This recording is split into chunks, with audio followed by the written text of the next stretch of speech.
Hey there, what's up everybody? I'm the Gerbil. Welcome back. Apologies for my absolute sporadic production of videos, but life is just super busy these days. So also apologize for a little bit lower quality preparation here than normal, but what I want to do in this video is I want to share with you some of the experience tips and tricks that I found running through this current conquest we have, our very first one to unlock Jocasta new. I got through this conquest super easy. I always do buy the $10 pack. I do not ever recommend getting this more expensive one. Yeah, there's some stuff in there. I don't think that that's worth it though. But yeah, I got through this conquest in 4 days flat. And I did spend an entire $2 on the process, which I'll explain in just a second. But I want to walk through, and I'm not going to go into depth. I'm just going to share with you the teams that I found the most invaluable in sectors 1, 2, 3, and 4, and 5. We'll get through that pretty quick. And then I want to talk also specifically about some, I don't know if it's new, but it's at least new to me, stuff that's in the store. This is where I spent those $2. So let's go ahead and start by talking about that. If you didn't see this Conquest Ascension bundle in the store, there's 50 Conquest energy that's absolutely free. Take it and run with it. Now for $1.99, you get an additional 400 energy plus 10 of these and 400 credits. Now, is $1.99 worth it? Well, to be honest, it depends, is the answer. Everything is relative, of course, in life. So it's relative to whether or not you're going to spend in the game to begin with and how much value you place in these things. So let's look at it purely from a crystal perspective. Now, $1.99 gets you 400 energy. That is the equivalent of slightly over 3 refreshes. A refresh gets you 120 energy, so you got 120, 240, 360, and an additional 40 left over. Now, 3 refreshes. If you do not normally refresh in the Conquest event, that's equal to 50 times 50, or 50 plus 50 plus 50. The first 3 refreshes are only 50 crystals. So for $1.99, you are essentially getting 150 crystals plus an extra 40, and then this stuff, which monetarily has no value. Okay, so 150 crystals. All right, if we go over and you look at the crystal store, well, $2 goes into 5 2.5 times. 150 times 2.5 would be 475. So for 150 or for $2, you're only getting the equivalent, if you spend $5, of about 375. In other words, nearly half. Ouch. However, if you spend the 50 refresh out of crystals 3 times, and then the 100 refreshes out of crystals 3 times, which I always do on the first new Datacron set, I'll explain in a second, then the next refresh is 200 per refresh. Now that gets prohibitively expensive for 99.9% of us, right? So here we are in Conquest. If I hit refresh again, you see it's 200 crystals. Boom, I am not doing that. Absolutely, unequivocally, no. However, that $1.99 was, remember, it's 3 1/3 refreshes? Well, 3 1/3, 200 plus 200 plus 200 is now 600 crystals. And then 1/3 of this is going to be another 60. So you're looking at 660-ish crystals in net value if you're doing this refreshes already for $1.99. Now that, clear and away, by far outpaces this. 600-ish crystals for $2 in net value versus 600 actual crystals for $5. So if you are of that mindset, that's good to go. Now, before we get into Conquest, I do want to talk about one other Conquest item in the store here. And it's this bundle here with the Dark Side Ray on it. Now this actually intrigued me. And I did the math, and I'm going to show it to you in a second. For $15, skip this section if you just do not care to spend, but for $15, you're basically getting 7 days of 600 energy. Not basically, you are getting 7 days of 600 energy payouts. Now again, if you do not ever pay your crystals refreshing in the event, right? If you don't spend your 50 refreshes and your 100 refreshes, what does this yield? Well, here we go. Let's jump over to Excel because wow, oh boy, do I love Excel. All right, so you get 7 days at 600 crystals energy, sorry, 7 days of 600 energy each. Now that gives you a lot of energy. What does it equal? Well, a refresh is 120, so 600 divided by 120 equals 5 refreshes flat every day. If you are not spending your own crystals and you just want to buy this and be done with it, that is the equivalent of 350s and 2 100s or 350 crystals a day in relative income. Now 350 a day times 7 gives you 2,450 crystal net income. Now that is already pretty good. So if we jump over here and we look for $15, you'd have to buy these two, which is 1,950 crystals. This is 500 more.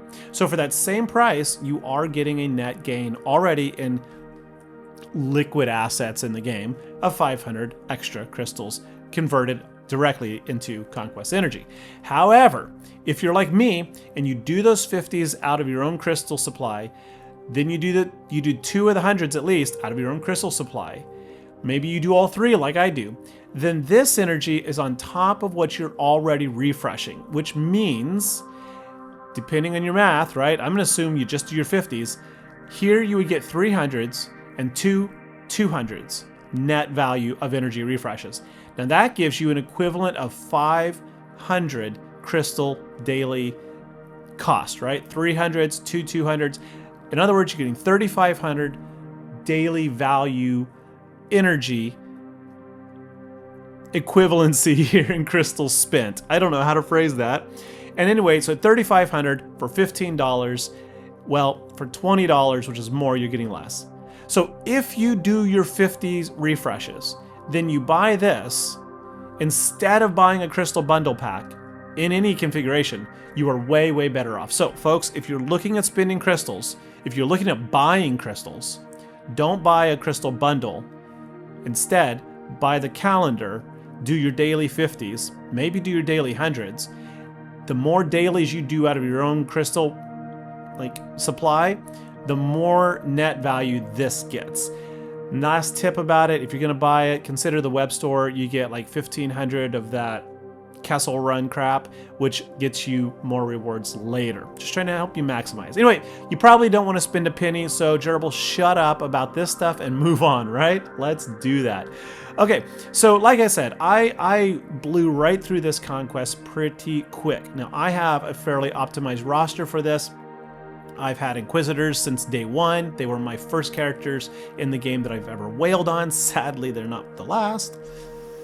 But I am not whaling on the new Bad Batch. They will definitely be hitting the Conquest after this. I guarantee you Bad Batch stuff is going to be in there. But anyway, let's do this. So the global feats, look, I'm going to tell you this. The global feats are going to happen on their own as you progress through the game. I really don't see any reason to specifically target any of these at any one point, other than a few sectors where things are already needed. I think an example of that is in sector, where is it? One of these sectors, there is you need to survive, have Great Mother survive in sector 2. Well, it turns out you need to win with a full squad of Night Sisters. So if you have your Night Sisters geared up, and you can just walk through that sector 2 with Night Sisters, you're gonna get the bulk of these. And then when you get through the Conquest event, if you're able to red crate it and you go back to farm the Datacrons, then just use those teams, whether it's Imperial Remnants, the Night Sisters. I ended up giving up on the Mandos. I just didn't find any real viability for them throughout the event, and I wasted a couple of attempts trying to farm like sector 4 or 5 boss nodes, not boss nodes, but like the bonus nodes. And it was just like, it was frustrating. And I was like, whatever, I don't need it. We'll move on from that. All right, so without further ado, let's jump into Sector 1. Sector 1, the data disks all the way through this. I'm gonna preface that again. All the way through this. The data disks you want are 2 in particular. Now this is modded, this is set up specifically for survivability. So let's get rid of these because there really are 3 data disks you want. You want Weak Spot right here. This is your #1 data disk above all else. Whenever an ally attacks, they gain 2% offense stacking for every debuff on all characters. This means like Inquisitors just obliterate in seconds because of all those stacks of purges that already get there. Your Hut Cartels throwing out thermal detonators, even your Jawas stacking thermal detonators. It is insane how fast that like a character like Biggs starts hitting for 1,000,000 damage. It really ramps incredibly quickly. To coincide with that, there is another one that it's, where is it not? Volatility Vanguard is a great one. Did not use it. Do not care about Vitality. Do not care about that one. There it is, Weak Point. Not to be confused with Weak Spot. If you can stack these two, one of each, which I did, then any team pretty much has viability in Conquest. Whenever an ally attacks, they gain 4% stacking offense for every debuff on all characters. Yeah, there it is. So it's the same thing. My bad. Weak Point is the one you want. Weak Spot is your secondary. It's really confusing. Like the same exact terminology. Like, why is this not just a blue version of that one? Whenever an ally attacks, they gain 2% offense stacking for every debuff. Whenever an ally attacks, they gain 4% offense stacking for every debuff. Sorry, I wasn't prepared for that. I was thinking it did something else, but these are what you want. Beyond that, the ones I highly recommend is the Protection Shield, so that your allies have some survivability. Whenever any one of your characters get critically hit, all of your allies recover protection. If you can stack 2 or 3 of those, then most teams become really, really thick. Right? Imagine for every critical hit, you recover 30 or 45% protection. Now, on top of that, the last ones that I really recommend is Ruthless Swiftness. As soon as any enemy falls below 100% health, you gain bonus turn meter. If you can stack 2 of these, which I always do, basically here, I'm getting 50% turn meter. So what happens is, you use the Protection Shield to keep your team survived so that you ramp up your offense. The first time you hit an enemy, you breach them down into the health, your whole team basically starts gaining 50% turn meter, target the next person, the next person, the next person, the next person, and you ramp up and you obliterate the enemies. So what you want is the Weak Spot or Weak Points with Protection Shield with Ruthless Swiftness. And that is the only data disk set I utilized all the way through all 5 sectors. At the very end, I took some of them off to try to make up a few feats here and there. Okay, so now let's go to Sector 1. Woo, Sector 1! What you've actually tuned into the video for, right? Okay, so Sector 1, gain bonus turns, gain 50 bonus turns, attempt to inflict breach 50 times, win 10 battles with a full squad of resistance, and then attempt to inflict potency down 50 times. Now, this is actually super duper easy. In fact, you can achieve 3 of these with a single team. You're going to get the breach, the bonus turns, and the potency with one team. Now, I know you may not have some of these characters, folks. I'm not here to tell you every imaginable variation, because there's 260 some odd characters in the game. But what you can do if you don't have a character I mentioned, for example, getting potency down, jump yourself over here to SWGOH.gg, go to units, go to characters, hit this button that says filter, and look for whatever it is you need. So for example, you need potency down, no problemo. Come over here, potency down, and these are all the characters that have a potency down itemization in their kit. Some of them are synergies that say like if the target had, meaning they don't apply it. So you do need to watch out for that. But like Grandmaster Yoda, he has he's probably the go-to here, as is like Ninth Sister, because like Ninth Sister has the AoE right here that daze and potency down for 2 turns. So like if you can use like a Jyn Erza and a Thrawn to pass turn meter, Grandmaster Yoda to just basic all the time to gain turn meter, or even like the new Omega, drop her cooldowns so that every turn she just spams potency down, you can get it pretty quick. But the one I recommend actually is Yoda. So let's jump back over there and let's check this out. So with a Jedi Master Luke lead, Jedi Master Luke, he's got an AoE, opens turn 1, boom, breach 5 times. Then you put in Grandmaster Yoda in there, as well as Jedi Knight Cal Kestis if you have him. Why? Jedi Knight Cal Kestis. Every single turn he does a basic, he takes a bonus turn. Similarly, Yoda's going to take a bonus turn every time he does his AoE jumping twirl. So you've got Yoda taking bonus turns, you've got Jedi Knight Cal Kestis taking turns, you're getting 5 breaches guaranteed on turn 1 with Jedi Master Luke, and then Yoda's basic applies tenacity down.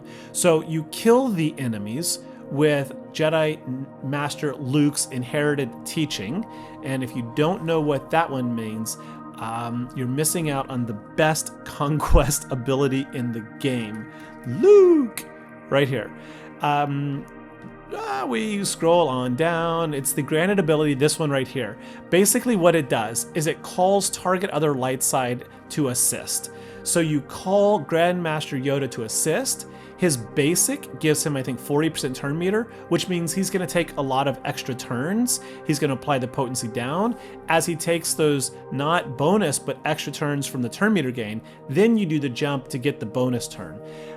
You can also put in there Han Solo, who on the very first, at the start of the battle, he'll go pew pew, extra turn.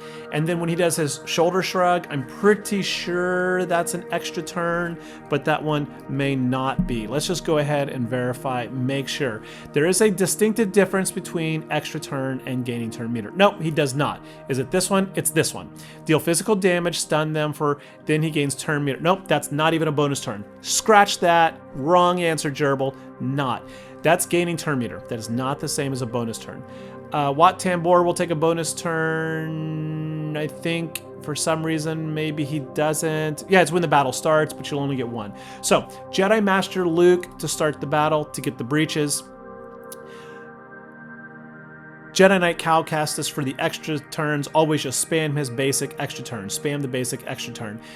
Grandmaster Yoda, spam him for the potency down and the extra turns on his jump.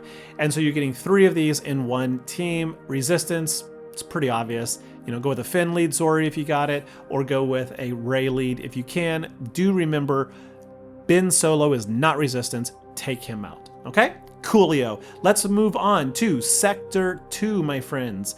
Sector 2, my favorite team there. And this one is going to be pretty snazzy as well. It is one team, 3 feats. Here we go. You need evasion up 50 times. Now there are many teams that give evasion up. Again, we're going to jump over to SWGOH. We're just going to do a quick search here. Evasion ups. Evasion ups, and there we go. Look at the diversity here. You've got Seven Sister, Luminara, Jin, Bad Batch, Han Solo, Cat, Bane, Biggs. We're all over the place with Rebels, Sith, all kinds of stuff. However, one team to pretty much rule them all, right? So I'm right here, I'm gonna recommend evasion up. You're gonna go with Han Solo shoulder shrug. As soon as he does the shrug, he's gonna give 5 or 1 stack to the whole team, so it's 50 stacks. Now, interestingly, Han Solo is a mercenary. Yes, indubitably he is. Why does that matter? It means that you can pair him with untold numbers of combinations here of characters that are going to benefit from his shoulder shrug evasion up. And if you got Balin, and then if you happen to have Shin and Marak, you're going to get all kinds of other feats just from doing this as well, like the global feat. There's a global feat for all mercenaries. You're going to need these people later, whatever. So if you don't have Balin, then Dash is your go-to, because the next feat, critical damage down, that's Dash's AoE, and he's going to be able to spam this right here. Deal physical damage 3 times. The first instance dispels stealth, second dazes, and inflicts defense down. So Dash is going to go brrr, defense down 5 instances. Congratulations. Han Solo is going to shoulder shrug. You're going to get 5 instances of evasion up. And then because they're all mercenaries, you're going to get the win with mercenaries. Similar to before, Great Mothers like the Resistance in Sector 1, they're not going to help you pretty much with these. But there is that global feat, win 20 times with Night Sisters. So if you can pull that one off, fantastic. If not, hide her behind Jedi Master Luke, Wat Tambor, Geo Brood Alpha. Try to just outright win quickly with Slicker or something. Put an Ewok Elder to revive her. Run an Adrad team with Great Mothers. Wait to pop Hope till the very end. It will no, it won't, because Great Mothers cannot be revived. I always forget that. Is it Great Mothers that can't be revived? I'm pretty sure it's Great Mothers can't be revived. I really, really do not know my Night Sister kits. Really do not. And need to very much learn those. Revive? Yes, right there. Until the end of the counter, they cannot be revived. So forget that, scratch the whole revival thing, that ain't happening. So you're just gonna have to hide them behind tanks, protect them, tons of entrenched data discs if you get it. But again, Dash, Mercenaries, Han Solo, easy cheesy. You've got 3 feats again in 1 sector. All right, Sector 3. Let's go to Sector 3. Sector 3 is, once again, something that can be cheesed. Now, this one doesn't have quite the synergy that we would hope for. We got to get speed down 50 times. Remember talking about Jedi Knight Cal Kestis? Remember how I said he gets you all those bonus turns in Sector 1? Well, guess what? He is your hero in Sector 2 because he's going to use a basic, and what's going to happen is he's going to take that extra turn, and when he does, you're going to use this ability right here, deal physical damage and inflict speed down for 2 turns on all bad guys. So there, right there, 5 instances of speed down. And the thing is, you can do this every single time he takes a turn.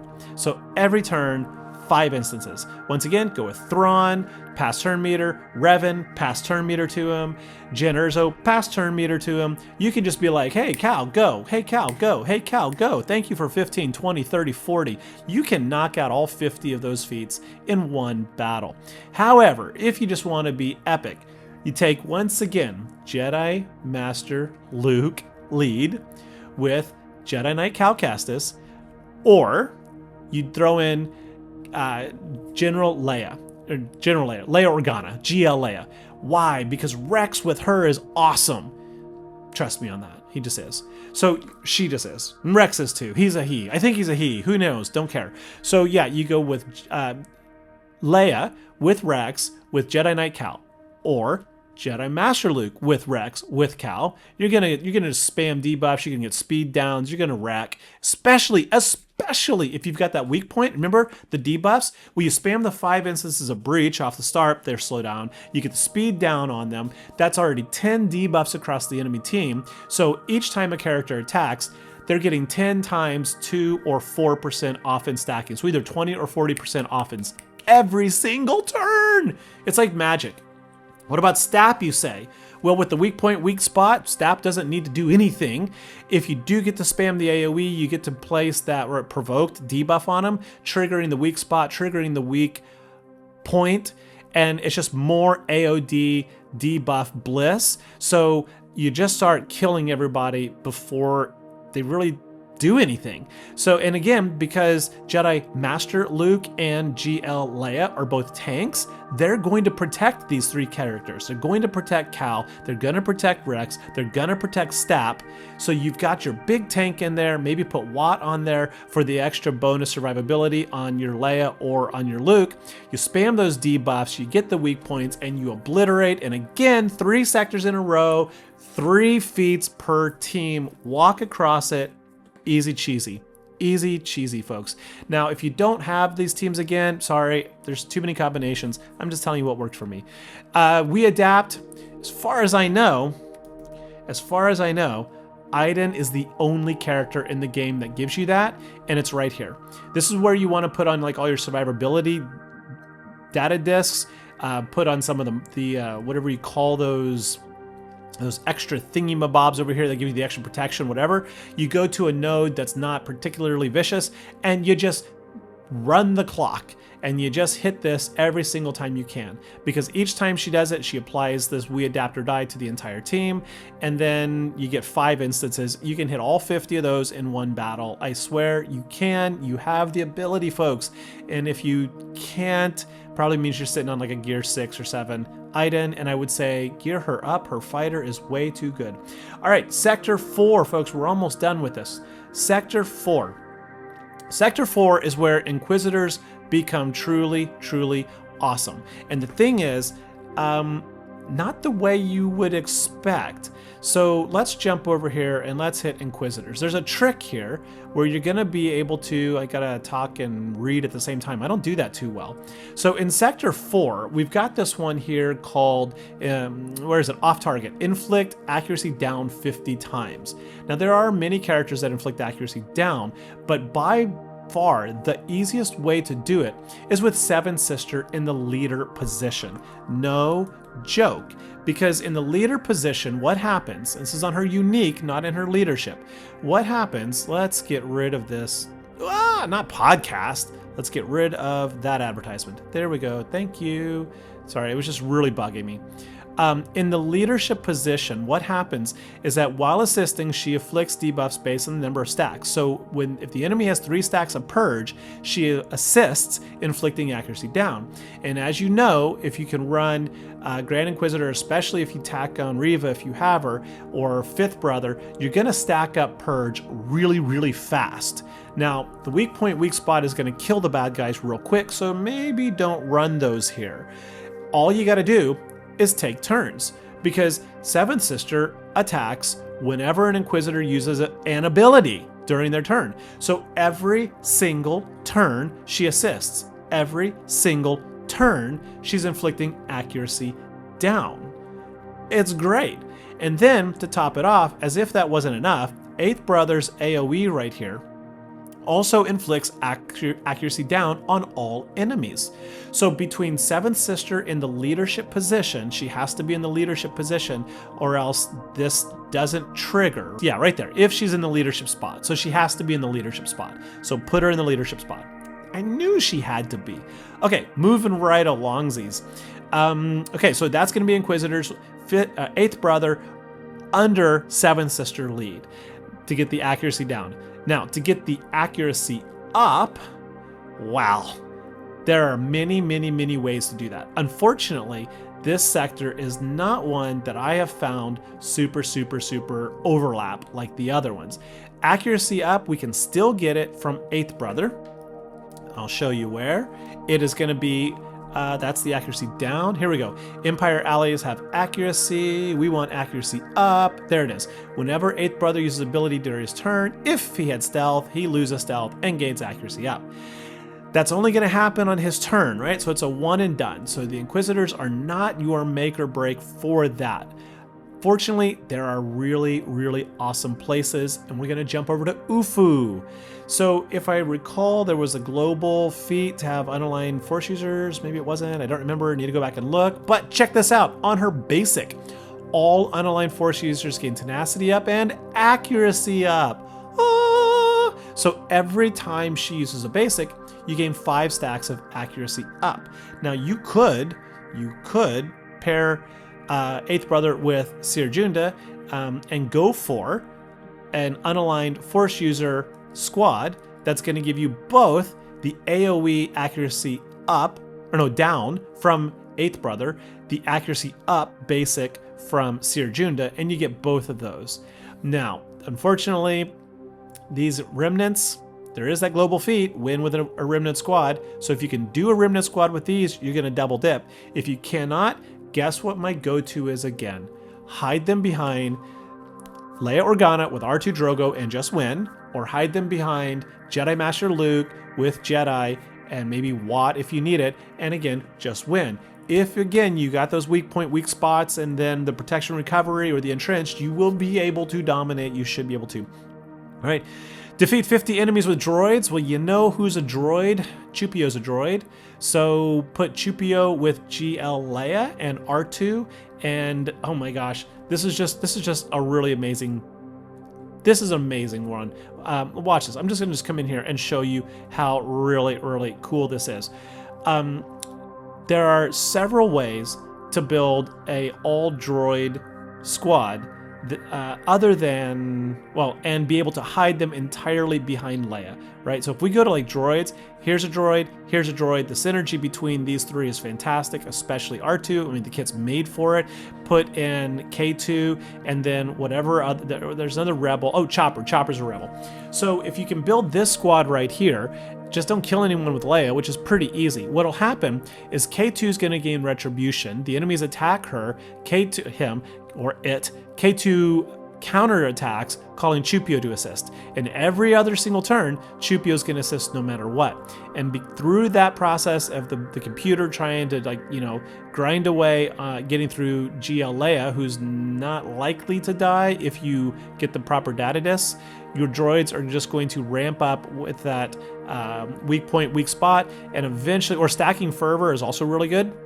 And eventually, your Chupio is just going to AoE and kill everybody, and you get those 5-6 stacks right there. So, like, you can do like a GL Leia with Chupio, R2-D2, and then hide Night Trooper Enoch behind them and ramp up and kill. Or you can do like an UFU squad, like I said, and then try to hide them in there if you want, but it's not going to be as effective because Seer Junda is going to give the accuracy up to UFUs. Right, you want that, and hey, and if you're like, what the heck is an UFU? It's an unaligned force user, UFU, right?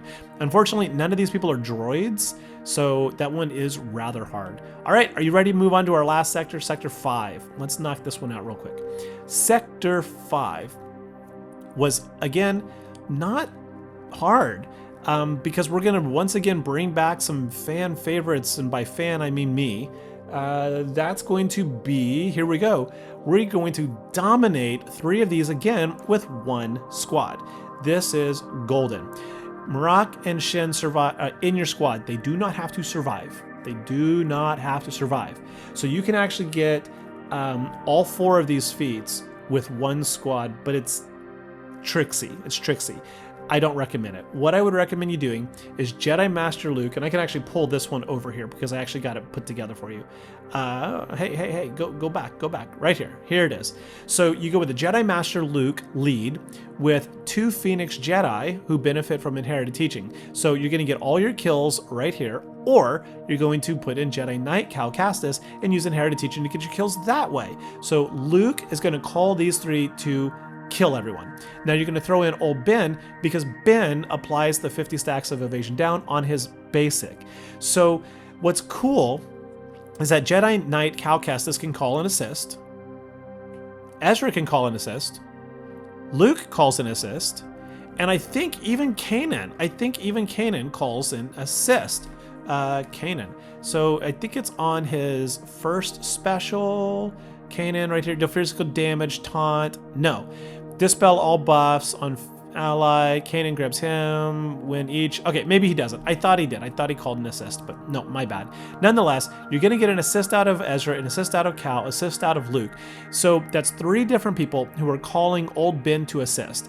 You do that so that he basics dropping the evasion down. Then when they're getting weak enough, or time's getting, short, then you switch to inherited teaching and just go for the kill shots on all of these. So this 1 squad right here of 5 gives you Phoenix, Cal kills, evasion down. It's golden again. And then Marak, Shin surviving, can be anyone. Now, if you have this setup here, you can get all the evasion downs in 1 battle with any number of squads. Like, one of them that I really like is just setting up a squad that's just like basically all turn meter passing or nothing but perpetual assisting. And there are several ways to do that. There's just a lot of ways to get that action going. But nonetheless, put these people behind anybody. Like, I mean, really, you can throw in Slicker if you happen to have new Darkseid Rey, maybe with either Hux or Kylo Ren unmasked, and then these 2, right? Slicker with Darkseid Rey is just going to obliterate. It's honestly not too hard to win. You just got to keep them in the squad, and you only have to do it 10 times. So like what I did, I think a couple times, is I had Luke with Cal, with Ezra, and then these 2. And I got kills on both Phoenix and Jedi Knight, and then Marak. And then when my stamina got really low with these 2, I swapped out Ezra for Kanan. I swapped out Jedi Knight Cal and put in, it was Hermit Yoda, so that he can put the Jedi Master's training on old Ben, calling him to assist more, right? So yeah, go what you want, and it gives you the turn meter. And then, of course, you can try to heal up and keep these people alive if you really want, but it doesn't matter. They don't have to survive. So, folks, there you go. Those were my go-to teams that I used to walk through my run of Conquest.